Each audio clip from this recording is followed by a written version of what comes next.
on, guys? Dom here, and today we're going to be going over something that might have been hinted at already in that last direct. And I know you guys are thinking another direct that's supposed to be coming up soon. I mean, we just got done with one of them after 3 months. Are we not satisfied? That direct was amazing. I loved it, but of course people are always going to be looking forward to the next thing. They're going to be finding out what's new in Pokemon. So that's what we're going to be going through here. And before I get into that stuff, there's actually a demo of Pokemon Sword and Shield that's supposed to be happening in E3, and I would love to see some footage from that. If you guys are going to California, enjoy the demo. I hope you guys have a lot of fun with it. I would love to be there, but I can't.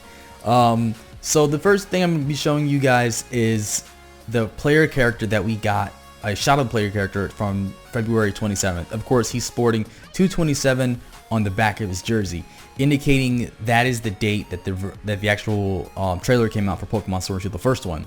But it's also Pokemon Day, because I believe that's the day that Pokemon, like, it's the anniversary. And then we have the one from the actual direct that just occurred, and it says 6/5 for June 5th. Makes perfect sense, right? And here's another photo that I found that indicates that Pokemon they're constantly like hinting at things. This one may be just like kind of far-fetched compared to the other ones, but it's kind of funny. So we got Pokemon X and Y. And there's this episode where Misty's chasing like this Gyarados with this huge fin, but we know Gyarados doesn't have a huge fin at this point. And then later on we get Mega Gyarados, which is pretty awesome. Then we have Pokemon Sun and Moon. We have this thing that came out a little while ago that has Exeggutor with a super long neck, and then we get Alolan Exeggutor, which has a super long neck. Then there's Pokemon Sword and Shield, and we have the Island of Giant Pokemon, and then we get the Dynamaxing. That It's fun to see how these things kind of connect, but they don't. I'm not sure. I doubt this actually connects this way, but people always like to draw those conclusions. But next, what I'm going to show you guys is this picture of the gym leader from Pokemon Sword and Shield, Milo. And if you guys check out the number on his clothes, that is not Milo. That is Mirio Togota from My Hero Academia. I'm sorry. They look alike. I'm going to fix that real quick. Okay, now I should have Milo up there. Now on Milo, if you guys are looking, we have August 31st is the date that it's supposed to be hinting at. It's supposed to be the next direct. But some people have also said that this possibly could be just the dex number of his Eldegoss, the Pokemon that we know that he uses in the gym because he's the grass type gym leader, which is pretty cool. That it's possible, but I personally don't believe this lines up with the dex numbers. I don't think he's going to end up being 31. I'm not sure exactly which. I think we're starting at like 801. It has to be like 803 has to be the first one. I can't remember the exact number that we're at, but 831. I don't think that Eldegoss is going to be that, or Gossifleur is going to be 830. Personally, I'm guessing 831 is when we're going to get the next bit of information. That's shortly before the game's supposed to be coming out, about a month or so. Actually a month and 15 days, I believe. So that's pretty awesome. I hope this is hope that's when it is. I mean, this is a nice stretch of information. If you guys don't know, all the Pokemon were pretty much revealed before Pokemon, I believe X and Y were even dropped. So, or was that Sun and Moon? One of those games. That's how like crazy it is that we get all the information just super soon. Which is why I'm hoping they spread this out and they give us just little clues along the way. Now, what I want to get into next is going to be this rumor that kind of predicted everything, and we're going to jump right over to that. Alright guys, so I saved this on my desktop because I'm not sure, someone sent it to me, and I'm not actually sure if it was deleted or not. I didn't want to go looking for it too hard, just find it somewhere else. So, Anonymous back at it again with the top tier content, guys. Your rival is named Hop. That's a fact, judging by the last direct. But you will also be facing off against Beatty and Marnie. Interesting names, not gonna lie. Pretty interesting. Team Yell is the gang in this game. Team Yell, wow. Who are well-meaning fans of Marnie causing trouble. They mean well, so they're not really like an evil team. If you guys are into like soccer, so they're very passionate fans that do crazy things sometimes if their team loses, especially at a big sporting event. This may just be one of those. To become part of the gym challenge, you will have to get an endorsement. BD gets an endorsement from Chairman Rose and his secretary Oleana. Okay, cool. I like what it sounds. It sounds like you're not just a roaming Pokemon trainer, like you're integrating yourself into the actual world, which is super interesting. Eternius is the evil legendary. I hope I said that right. Eternatus. However they want to say Eternius. I'm going to call it Eternius. The other legendary will be a wolf who will either have a shield mane or hold a sword like Great Wolf Sith. Don't recall its name. Another fact. This guy's dropping facts all over the place. Dynamaxing and Gigantamaxing are new dynamics that will supersize Pokemon specific areas, which I think is awesome. I want to see what Gigantamaxing is. I think it's awesome that you're not going to be doing it just anywhere and everywhere. It's like a specific place, and that's pretty good. It's not like you're going to have giant Pokemon roaming around the overworld. Gigantamaxing is different from Dynamax. It changes what the Pokemon looks like. Okay, I wonder if that's going to end up being the whole spirit armor thing we keep hearing about. Meowth looks like long cat. Lapras gets layers like musical bars to its shell and musical notes. Pikachu looks like retro fat Pikachu. Oh my god, yes. Yes. Retro fat Pikachu, that is amazing. Sonia is Leon's former rival who is researching the Dynamax phenomenon at the behest of her grandmother and professor of the game.